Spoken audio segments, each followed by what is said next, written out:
Hello everyone, this is Sylvia again with module 12.2. So module is the same, but it is the second subsection of module 12, which is enhancing and evaluating quality in qualitative research from Introduction to Nursing Research online course. And the objectives for this module are identify influences on research quality, either from the perspective of researcher, participants, or context. Second objective is identify strategies researchers use to enhance quality of qualitative research.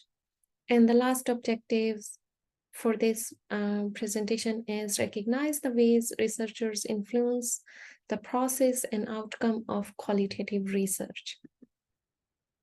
So in our first video session, we talk about what is rigor in quality and what is the criteria to establish rigor in qualitative research.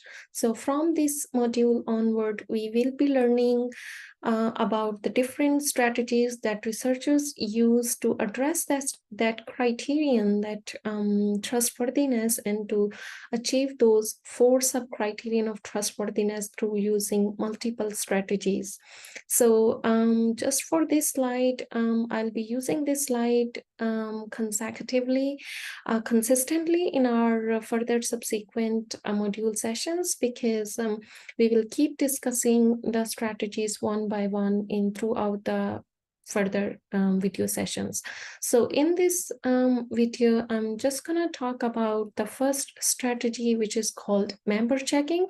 But in the rest of the module sessions, we will learning searching for negative cases and alternative explanation. The third strategy is peer review, which is also called peer debriefing.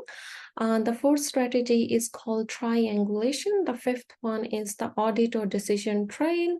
The sixth one is called thick description. The seventh is prolonged engagement. And the eighth is reflexivity. So there is no order to have a list of these strategies. You can list these strategies in either way that you prefer. So starting with the first strategy, which is member checking, will be the focus of this video session. So let's talk about member checking. Member checking, as the title suggests, a check is needed. Researchers do this now.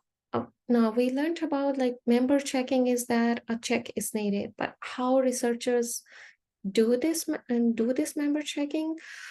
So researchers do this by summarizing, repeating, or paraphrasing the participants' words, or by talking about their understanding of the participants' words or actions.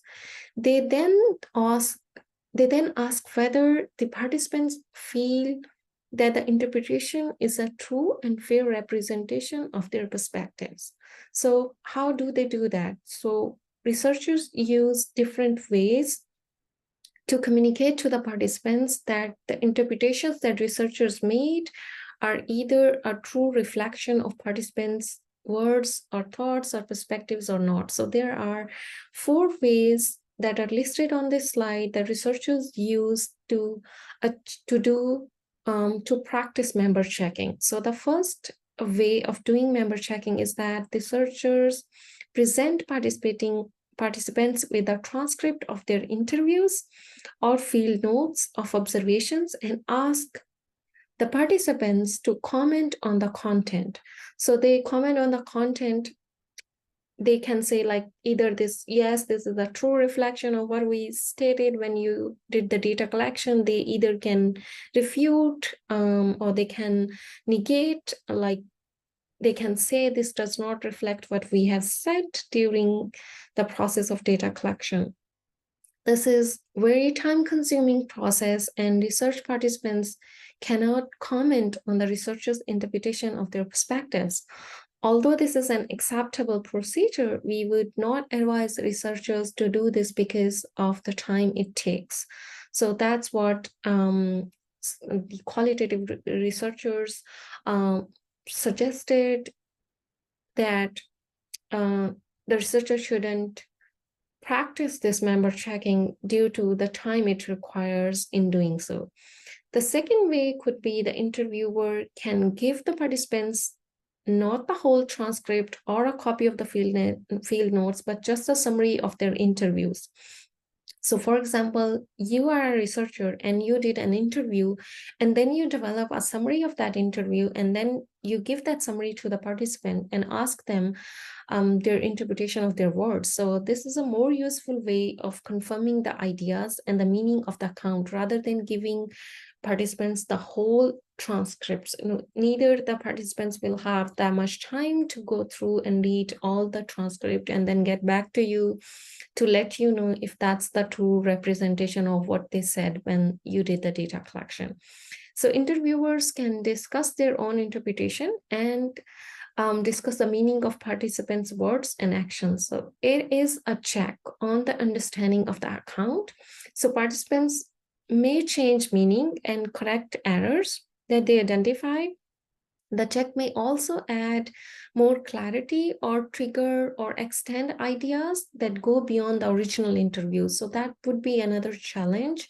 And the comments can be included in the final report. So let's say you have gone back to the participants with a summary of their interview transcript, and when the participants read that summary, they might have come up with additional thoughts and additional perspectives that you can add when you're doing your final summary. The third way of doing member checking is that researchers can present a final copy of the whole report instead of giving the summary of each interview to each participants. So the researchers can just share the collective summary of the whole report to the participants and ask them to comment on the content. So again, this is a lengthy process that demands the commitment and thoughts from participants, which may not be able to willing to give, although any of these procedures could be employed. We would suggest, so the authors said that they suggest doing the second strategy is the more practical and feasible. The fourth way of doing member checking is that researchers could just give a short overview of the findings of the research and find whether they confirm the participants' thoughts and ideas or not. So now I'll talk about issues of member checking. We have learned about what member checking is and how researchers can do that. But then on this slide, Sandalowski highlights some issues with member checking as it is a problematic and complex. So it also poses ethical dilemma for the researchers. Participants, for example, participants might become aware and anxious that they have disclosed ideas that might be judged as unacceptable by the researcher or a reader of the report. They might hesitate to disagree because they have built up a close relationship with the researcher whom they see as a friend or a colleague. Also, if the member check does not take place at an early stage after collection or initial analysis of the data, it would be challenging for the researcher to incorporate participants' thoughts and additions later in the report when you have done the collective synthesis and analysis of the whole findings. Another issue with the member checking is that the participants' thoughts can change over time, and they can just refuse what they have initially said, and this would be another challenge for the researcher. And researcher present the participants' perspectives and the meaning they give to their experiences. However, the data are also transformed so that they become unique researchers who takes them to a more abstract and theoretical level. And the last issue with member checking is confidentiality issues. So by giving a whole summary, by giving participants transcript, giving the transcripts back to the participants may reveal the participants' information to the other participants, and it may lose the confidentiality of the findings. So that will be another ethical challenge for the researcher to look into it. And this was all about member checking. These were the references that I've used to make this presentation. Thank you very much for listening. If you have any question, please let your teacher know. Thank you.